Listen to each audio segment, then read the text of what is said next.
Liam stood in front of the old house on Willow Street.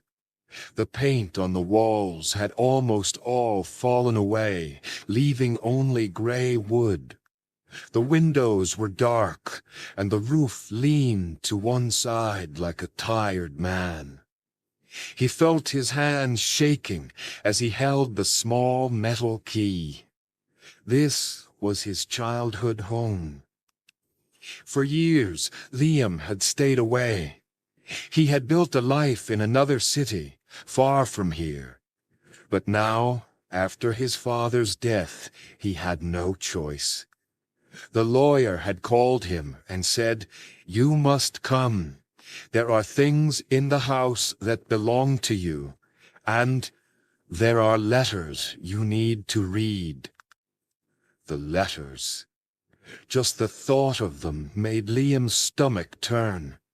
He had always known there were secrets in this family. His father was a quiet man, with heavy eyes and a strict voice. His mother had died when Liam was very young, but no one had ever told him how. Whenever he asked, his father only said, "She is gone. Don't ask again." And Liam had been too afraid to ask again. Now, standing in front of the house, the fear grew stronger. He wasn't just afraid of the broken wood, the smell of dust, or the silence waiting inside. He was afraid of the truth that might be waiting for him. When he opened the door, it creaked loudly. The air smelled of mold and old paper. His footsteps echoed through the empty rooms. Each step felt like walking deeper into his own memories. He passed the living room, where the old brown sofa still stood. He remembered sitting there as a child, his legs too short to reach the ground, watching his father smoke in silence. The ashtray had always been full. The smell of smoke had filled every corner of the house. Now there was only dust. Liam made his way to the study. That was where the lawyer said the letters were kept. The study had always been locked when he was young. His father never let him enter. "This is my room. You have no business here." Liam pushed the door open. Inside, the room looked smaller than he remembered. The bookshelves were covered with cobwebs, and the desk in the middle looked heavy, like it had been waiting for him for years. On the desk lay a wooden box. The box was closed with a simple lock. The key in Liam's hand seemed to burn against his skin. He swallowed hard. He didn't want to know what was inside, but at the same time, he had come here for this. He had to know. His heart was beating too fast. His throat was dry. He put the key into the lock and turned it. The box opened with a soft click. Inside there were several envelopes, yellow with age. On the first one, written in his father's handwriting, were the words, "For Liam when he is ready." Liam sat down slowly. His hands trembled as he held the envelope. He broke the seal and unfolded the letter. The first line made his chest tighten. "Liam, there are things I never told you about your mother." He read on. His father's words were heavy but clear. His mother hadn't died of sickness as he had once imagined. She hadn't been in an accident. She had been killed. Killed in this very house. And the worst part, his father wrote that he was the one who caused it. Liam dropped the letter as if it had burned him.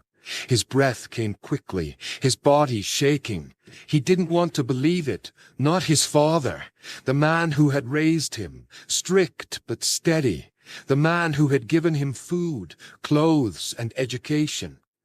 But the words were there in black ink. His father admitted it. He wrote about a fight one night, anger that turned into violence, and a mistake that could never be undone. He wrote about hiding the truth, about telling everyone that she was gone in some other way. He wrote how he could never forgive himself. Liam pressed his hands to his face. The room spun around him. The silence in the house felt heavier now, filled with the ghosts of that terrible night. For a long time, Liam sat there, unable to move. He wanted to throw the letters away, to burn them and forget. But another thought came to him. What if there is more? His hands moved slowly, unwillingly, to the second envelope. This one was shorter. His father wrote about fear, fear of prison, fear of shame, fear that Liam would ever know him if he ever knew. That was why he locked the truth away. But the last line of the second letter made Liam freeze. If you look under the floor in the study, you will find what I could never bring myself to move. Liam stared at the floor. The wooden boards looked old but normal.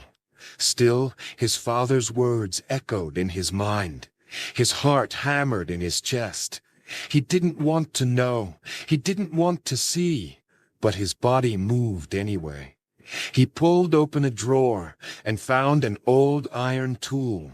Slowly, he pushed it under one of the floorboards. It lifted with a crack. Dust flew into the air.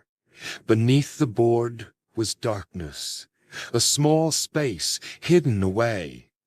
And inside that space, wrapped in a torn sheet, were bones, human bones. Liam stumbled backward, his whole body cold. The terrible truth was here, right in front of him. His mother's body had never left the house. She had been here all along, hidden beneath the floor where his father had walked every day. A cry rose in his throat, but no sound came out. He didn't remember how long he sat there. Minutes, maybe hours. The letters lay open on the desk, the bones hidden in the shadows below. Everything he had believed about his life was broken.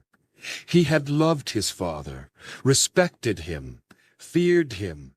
But now he saw him as a stranger, a man who carried a secret so dark it poisoned the air in this house. Liam felt trapped between two worlds. In one world, he was still the son of a strict but ordinary father. In the other world, he was the son of a murderer. And the second world was the truth. That night, Liam did not sleep. He sat in the study, listening to the silence of the house. Every creak of the wood, every whisper of the wind outside felt like the voice of his mother asking him not to forget. He knew he would have to call the police. He knew the truth would have to come out. But for that moment, he sat in his fear, letting it cover him like a blanket. The fear was not just of the bones, or the letters, or the thought of his father's crime. The fear was deeper. It was the fear of who he was now, the fear of carrying this truth for the rest of his life. When dawn came, the first light of the sun touched the desk. Liam stood up slowly. His hands were steadier now. He looked at the letters one more time, then at the broken floor. He whispered softly, "I know now, and I will not forget." Then he walked out of the house, closing the door behind him. The terrible truth was heavy on his shoulders, but it was his to face. And though fear still lived inside him, he also carried something else, the knowledge that he had finally looked into the dark and seen what was hidden there. Thanks for watching. Take action today, not tomorrow. Press subscribe. And let's keep learning together. You're doing great. See you in the next one. Stay strong.